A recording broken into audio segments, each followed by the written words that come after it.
আসসালামু আলাইকুম রহমতুল্লাহি ওবারাকাতু। সুপ্রিয় দর্শক শ্রোতা ভাইয়া বন্ধুগণ, আমরা আমাদের দৈনন্দিন জীবনের জীবিকার তাগিদে বিভিন্ন স্কুল কলেজ হাট বাজার আমাদের দৈনন্দিন যে আমাদের প্রয়োজন অপ্রয়োজনীয় আমাদের ঘর থেকে বের হতে হয়, আমাদের রাস্তাঘাটে চলাফেরা করতে হয়, বিভিন্ন পথে ঘাটে মাঠে আমাদের অবস্থান করতে হয়। কিন্তু এই অবস্থান করতে গিয়ে আমরা আমাদের বিশেষ করে আমাদের বাংলাদেশে আমরা এতটাই নিরাপত্তাহীনতায় ভুগতেছি, আমাদের লাইফের কোনো গ্যারান্টি নেই, আমাদের নিরাপত্তার কোনো গ্যারান্টি নেই। না সামাজিক কোনো সংস্কৃতি বা সামাজিক কোনো কার্যক্রম আমাদের নিরাপত্তা দিতে পারতেছে, না রাষ্ট্রপ্রধান আমাদের নিরাপত্তা দিতে পারতেছে, না আমরা নিজেরাই নিজেদেরকে নিরাপত্তা দিতে পারতেছি। এটা এতটাই ভয়াবহ আকার ধারণ করেছে, এটা অত্যন্ত দুঃখজনক এবং এটা আমাদের জন্য বাংলাদেশের নাগরিক হিসাবে এটা আমাদের অকল্পনীয় এবং অনাকাঙ্ক্ষিত। কিছুদিন আগে আমাদের উত্তরায় যে স্কুলের উপরে যে বিমান দুর্ঘটনা ঘটে গেল, এটা অত্যন্ত অনাকাঙ্ক্ষিত। সেই ছোটো ছোটো বাচ্চারা তারা জানতোই না যে আজকে তাদের শেষ দিন, আজকে তাদের জীবনের শেষ ক্লাস।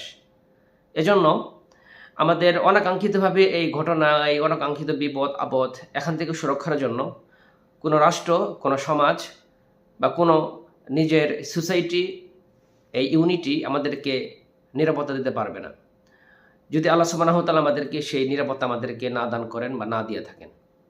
আমরা এজ এ মুসলিম হিসাবে আমরা প্রতিনিয়ত ঘর থেকে বের হওয়ার সময় সর্বাবস্থায় আল্লাহ সুবহানাহু ওয়া তাআলার কাছে নিরাপত্তা চাই বা চাবো, এটা আমাদের চাওয়া উচিত একজন মুসলিম হিসাবে। আমরা সর্বোপরি সর্ব অবস্থায় যে দোয়াটা আমরা জানি বা পড়ি, সেটা হচ্ছে ঘর থেকে বের হওয়ার সময় আল্লাহর উপর ভরসা করা, তাওয়াক্কুল করা। সে দোয়াটা হচ্ছে বিসমিল্লাহি তাওয়াক্কালতু আলাল্লাহ লা হাওলা ওয়ালা কুওয়াতা ইল্লা বিল্লাহ। এই দোয়াটা তো আমরা প্রতিদিন পড়তে হবে। এর পাশাপাশি আরেকটি অত্যন্ত গুরুত্বপূর্ণ এবং তাৎপর্যমণ্ডিত অর্থবহ একটি দোয়া রয়েছে, যে দোয়াটি রাসূল সাল্লাল্লাহু আলাইহি ওয়াসাল্লাম আমাদেরকে শিখে দিয়েছেন। সেই দোয়াটা যদি আমরা জানি, পড়ি বা মুখস্থ করি, সর্ব অবস্থায় এটা যদি আমরা কন্টিনিউ এটা আমরা পড়তে পারি, তাহলে আমাদের জীবন নিরাপত্তা অনেকটাই আল্লাহ সুবহানাহু ওয়া তাআলার উপর আমরা ন্যস্ত করতে পারবো। আল্লাহ সুবহানাহু ওয়া তাআলার পক্ষ থেকে আমাদেরকে নিরাপত্তা দান করবেন ইনশাআল্লাহ।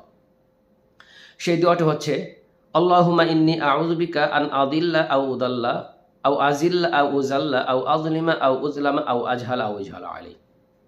সেই দোয়াটার অর্থ হচ্ছে এটা এমন যে আল্লাহুম্মা ইন্নী আউযু বিকা আন আদিল্লা আও উদাল্লা, হে আল্লাহ, আমি আপনার কাছে আশ্রয় চাচ্ছি যে আমি যেন কাউকে পথভ্রষ্ট না করি এবং কেউ যেন আমাকে পথভ্রষ্ট না করতে পারে। সুন্দর একটি অর্থ, আলহামদুলিল্লাহ।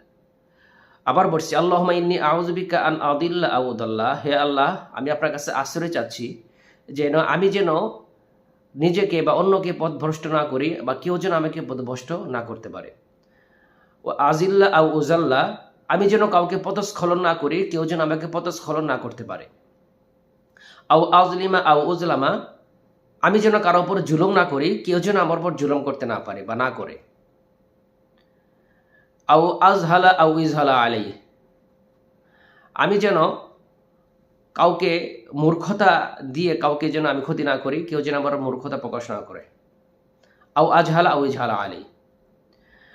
এই দোয়াটা সর্বোপরি শেষ অংশটা অত্যন্ত গুরুত্বপূর্ণ, যে মূর্খতা আমাদের সমাজে কতটা ব্যয়বহুল আমাদের উপর বিস্তার লাভ করেছে। এই দোয়াটা আবার পড়ছি আল্লাহুম্মা ইন্নী আউযু বিকা আন আদিল্লা আও উদাল্লা আও আজিল্লা আও উজাল্লা আও আযলিমা আও উজলামা আও আজহালা আও ইজহালা আলাইহি।